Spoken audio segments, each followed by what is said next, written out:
Muhterem dinleyiciler, hepinizi hürmetle selamlarım.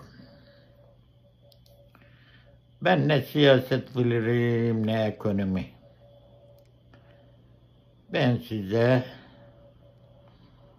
babamın bana yaptığı vasiyeti anlatacağım. Belki birilerine faydalı olur. Benim babam Korucuklu Ramiz Hoca. 74'te Ekim ayının ortalarıydı. Çok hastaydı. Kanserdi. Yanına gittiğimde çok ızdırabım var oğlum dedi. Yine bu doktoru getirsen de belki bir çare bulur. Olur dedim. Doktoru birkaç sefer getirmiştim.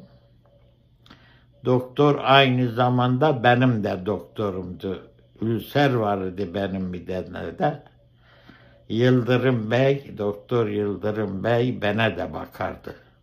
Tanıdıktı yani. Allah rahmet eylesin, vefat ettiğini duydum. Kalktım gittim, dedim ki babam böyle ısrarla, doktor bey ısrarla böyle diyor. Ne buyurursunuz dedi ki, meslek dedi, bu artık biliyorsun geçmiş zamanı geçmiş bunun. Birkaç günlük ömrü kalmış bunun dedi. Hiçbir faydamız olmaz. Ancak dedi ben sana hap vereyim. Götür onları yuttur, biraz uyur, rahat eder. Ama bir tane yuttur, 3-4 saat sonra icap ederse bir tane daha yutturursun. Babam da yutmada filan vesaire suyu yutmada bile zorlanıyordu. Hapları aldım geldim babama bir tane yutturdum. Çıktım dışarıya biraz durduktan sonra. Şöyle öğle vakti geçmişti dedim bakayım ki hele hiç rahatladı mı? Yanına çıktım. Birden uyandı. Uyumuş biraz. Gel hele gel dedi, gel yanıma dedi. Çağırdı böyle işaretle. Gittim yanına oturdum. Dedi ki, anneme yardım eden bir Hüsnü Hanım'ın oğlu Veli vardı. Onun nerede olduğunu biliyor musun? Dedim ki bulurum baba. O zaman hemen onu bul. Sana bir vazife vereceğim. Onu yerine getir. Param var mı dedi. Var dedim. Olmasa da var diyeceğiz tabii. Dedi ki o ceketimi al. Cebinde 150 liram var. O parayı al. Dedim ben hallederim baba. Zaten bana para lazım olmaz yavrum dedi bundan sonra. Ben de o 150 lirayı aldım cebinden. Bende de 200'e yakın bir para var. Dedi ki git Veli'yi bul, ona bir takım elbise al. Ben hemen nedenini niçin sormadan Hasankale'ye gittim. Gittim çalıştığı yere, devlet demir yollarında çalışıyordu. Dediler ki çarşıya gitti. Neyse gittim çarşıda buldum bunu. Ama onu bulmadan evvel mağazalara girdim. Acaba param yetecek mi bir takım elbiseye diye. Orada da bir yoklama yaptım. Dedim ki Veli abi dedim, babam sana bir takım elbise almamı istedi. Buyur gidek mağazaya, sana bir takım elbise alacağım. Bu böyle durdu düşündü. Niye dedi bana elbise alıyor ki baban? Biraz daha düşündü. Dedim vallahi böyle dedi, yani ben vazife verdiler, ben vazifeyi yerine getireceğim. Ha dedi, ben anladım. Dedi çok selam söyle.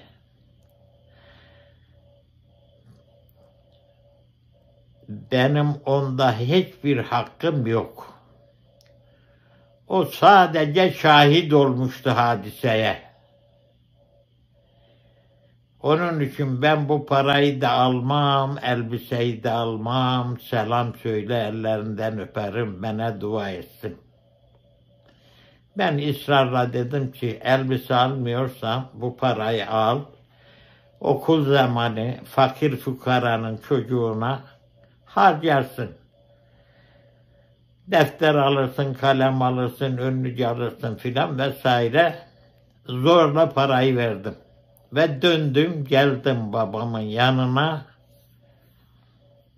Dedim ki baba, bulduğum böyle oldu. Gel dedi yanıma. Otur şuraya dedi. Sana bir şeyler söyleyeceğim. Buyur dedim babam. Dedi ki sen dedi, bu batıdan filan gelen talebeler, onlarla ilgileniyorsun. Yeri yurdu olmayan, yurt bulamayan insanlara ev buluyormuşsun, döşüyormuşsun filan vesaire arkadaşlarınla. Evet dedim baba. Oradan tanıdıklar telefon ediyorlar, işte falan geliyor, buna sahip ol filan vesaire, yer yurt. Biz de yapıyoruz. Dedi ki peki dedim, maddi durum nedir yapıyorsunuz da? Dedim ki imkanlar dahilinde yapabiliyoruz. Dedi ki sakın başkalarından para mara almaya kalkma. Bir esnaf arkadaş bu işe el atsın, birileri yardım verirse o esnafa versin, o esnaf da çetelesini tutsun, verilecek yerlere oradan verilir, verecekler de götürür ona verirler, sakın adınızı kirletmeyin. Bu davaya zarar verirsiniz dedi. Başladı anlatmaya, bana davanın ne kadar ehemmiyetli olduğunu anlatmaya başladı. Dedi ki bu davaya zarar veren ahirette hesabı çok ağır olur. Hatta dedi, sana bir şey diyeyim mi? Ben İstanbul'da, Beşiktaş'ta akrabalarımda misafirken namazı gider sahildeki camide kılardım. Bazı günler sabah namazından camiden çıkıp döndüğümde pazar yerinde ellerinden tutmuş çocuklarıyla beraber kiliseye gidenleri görüyordum. Şimdi biraz önce gözümün önünden geçti. Eğer bu davaya zarar verirseniz, o çocuklar bile sizden ahirette davacı olurlar, haberiniz olsun. Ben böyle şaşırdım, durdum. Dedi ki bu dava ehli kitabın davası yavrum. Bu bir cemiyet değil, bu bir tarikat değil. Bu ehli kitabın davası. Dedim ki nasıl olacak yani ehli kitap? Dedi öyle bir zaman gelecek ki imam papazdan yardım isteyecek, papaz imamdan yardım isteyecek. İnsanların müşkülünü halletmek için. Ve o zaman işte dünya sulhu hasıl olmuş olacak. Başka türlü dünyaya sulh mümkün değildir yavrum. Dedim ki baba dedim ben o kilisede namaz kıldım. Pazar yerinin orada kilisede. Nasıl olur dedi. Dedim ki senin misafir kaldığın eve gitmiştik. Beyin hanımını ziyarete, bey vefat etmişti. Beyin hanımını ziyarete gittik. Ziyareti bitirdik, dışarı çıktık. Bir yağmur bastırdı. Biz de senin gibi ikindi namazını sahildeki camide kılmaya niyetlenmiştik. Fakat pazar yerinde öyle bir yağmura tutulduk ki sanki Beşiktaş'ı denize dökecek. Koştuk bir saçağın altına sığındık. Yağmur yağdıkça yağdı. Neredeyse bizim durduğumuz kaldırımı bile alacak yağmur. Bu Edip amcayla beraberdik. Edip amca da durmadan yahu içindiği kaçırdık galiba, içindiği kaçıracağız filan diye söyleniyor, dertleniyor. Arkadan birisi cama vurdu. Döndüm baktım ki bir zat o arada da camı aralamaya çalışıyor. Başında bir siyah bere, üstünde dinini temsil eden işaret. Dedi ki namaz mı kılacaksınız? Evet dedik ama tereddüt ederek dedik yani. Hatta buyurun burada namaz kılın dediğinde o Edip amcam da böbrek hastasıydı. Doktorlar 3-5 ay demiştiler ömrü ve öyle de oldu. Orada bir espri yaptı. Galiba dedi 3-5 ayı beklemeyeceğiz. Bu adam bizi halledecek içeri alıyor filan gibi bir espri yaptı. Biz girdik içeriye. Dedi ki namaz kılacak örtünüz var mı? Yoksa dedi bunu vereyim bu temizdir. Sarın kılın. Edip emmi dedi ki seccadem var. Açtı çantasını, seccadeyi çıkardı. Böyle tam düzün şeye doğru onların minber mi diyeyim artık ne diyeyim ona doğru dış avludayız biz. Sarmaya başladı. Dedi ki yok öyle değil dedi. Biraz sola doğru döndür. Sizin kıbleniz öyle. Bizim kıblemiz böyle. Sizin kıbleniz öyle dedi. Öyle yaptık. Kıldık namazı. Sohbete başladık. Dedeleri Erzurum'daymış. Erzurumluymuşlar. Biraz dert yandı. Geçmişte yapılanlardan filan vesaire dedelerine, babasına filan vesaire. Gerçi onlar da etmişler ama şeytan rahat durmuyor ki.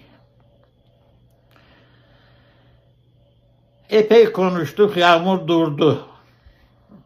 Allah'a ısmarladık, çıktık dışarıya.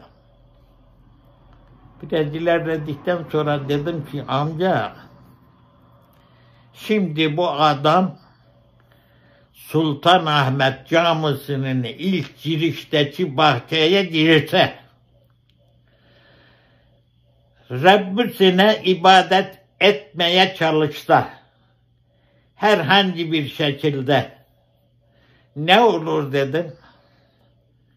Bir şey olmaz dedi. Katline ferman olur. Evet, katline ferman olur.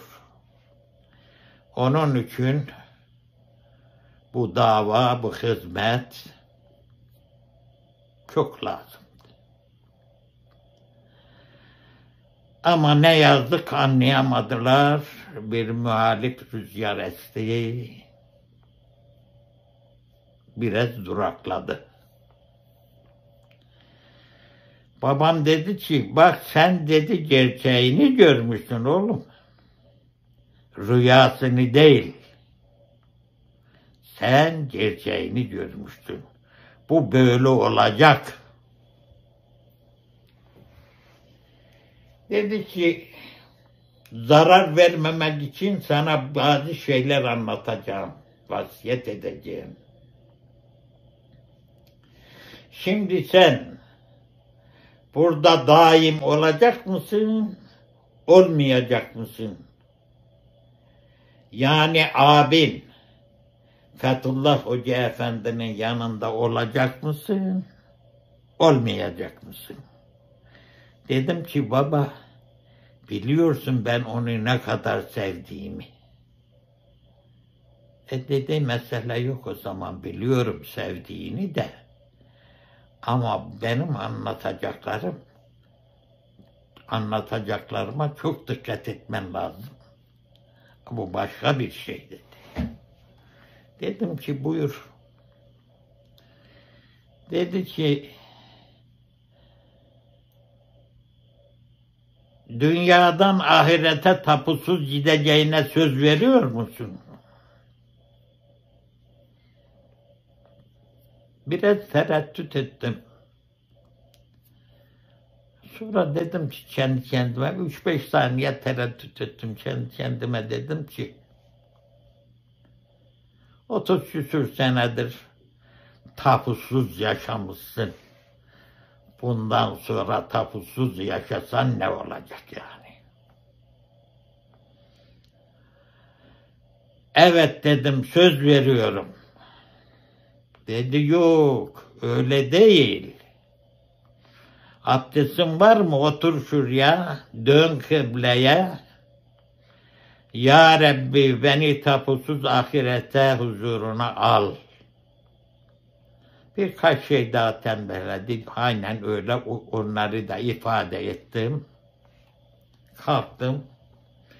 Dedi ki senin biraz tüccarlıkta biliyorum. Tüccarlıkta biraz hevesin vardı. Şimdi onları unutacaksın. Ya ora ya bura. İkisi bir arada yürümez, mümkün değil.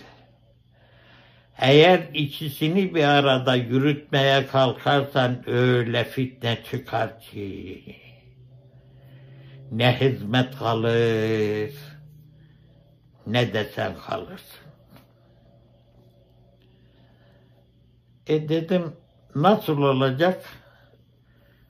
Sen hizmette eğer sana bir vazife verirlerse vazife ne olursa olsun kabul edersen onu, sakın dünya artık senin arkanda kalacak.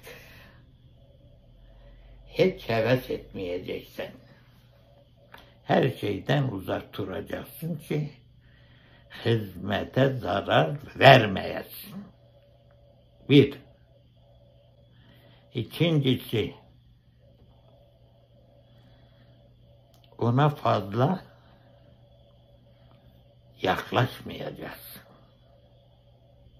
Yani boy göstermeyeceksin.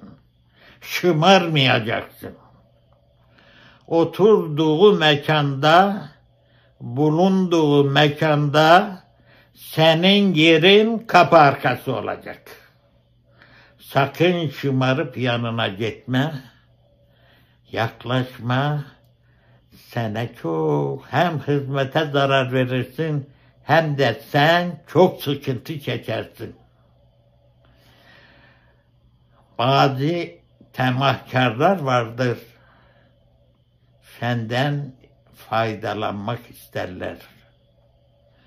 şunu de, bunu de, bunu iste, şunu iste filan gibi bizim için sen sıkıntıda kalırsın.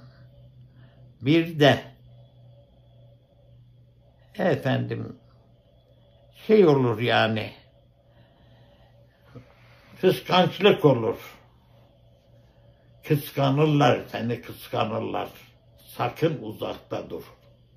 Kapının arkası sana yeter. Efendim, belki dedik bunu da kabul ettik. Hatta gün gelir ki yanındaki vazifeliler seni yanına almamaya çalışırlar. Kıskanırlar. Efendim böyle uzun uzadıya vasiyetini yaptı. Dedi ki bir de dedi dilim varmıyor ama ondan geriye kalırsan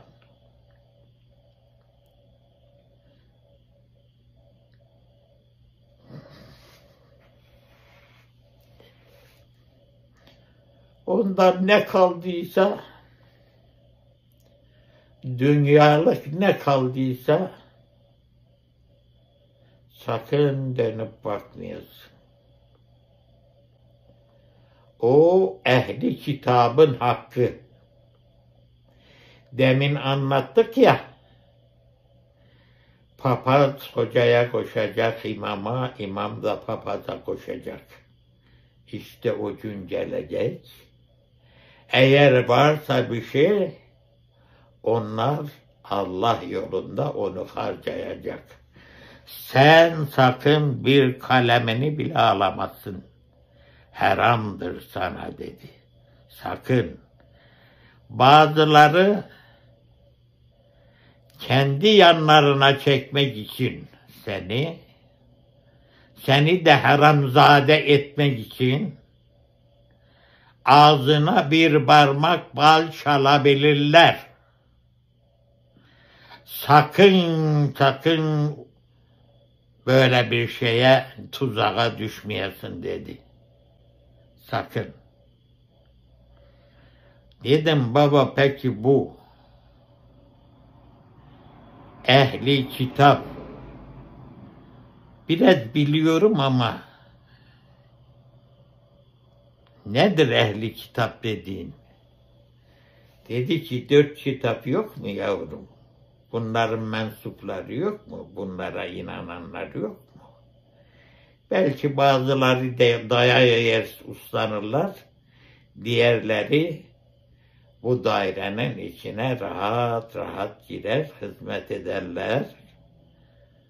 O zaman işte yine diyorum, dünya sulhu hasıl olur. İnşallah o gün yakındır dedi. Allah yardımcınız olsun.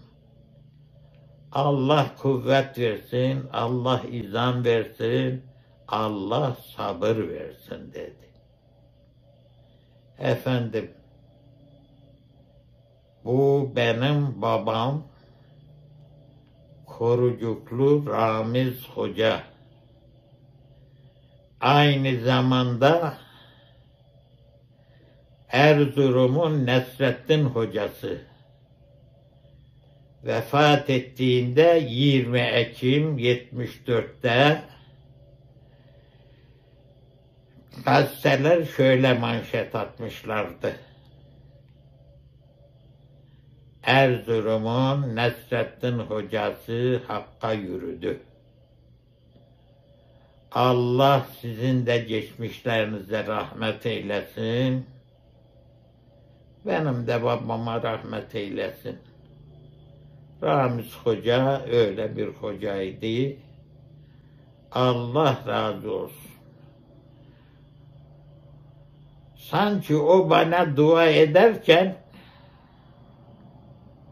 öyle geliyor ki böyle demiştir. Ekmeği atlı ola, sen yayan olasın, koşa koşa kavuşamayasın. Anam da tam tersini yapardı. Elini toprağa atasın, altın kesile.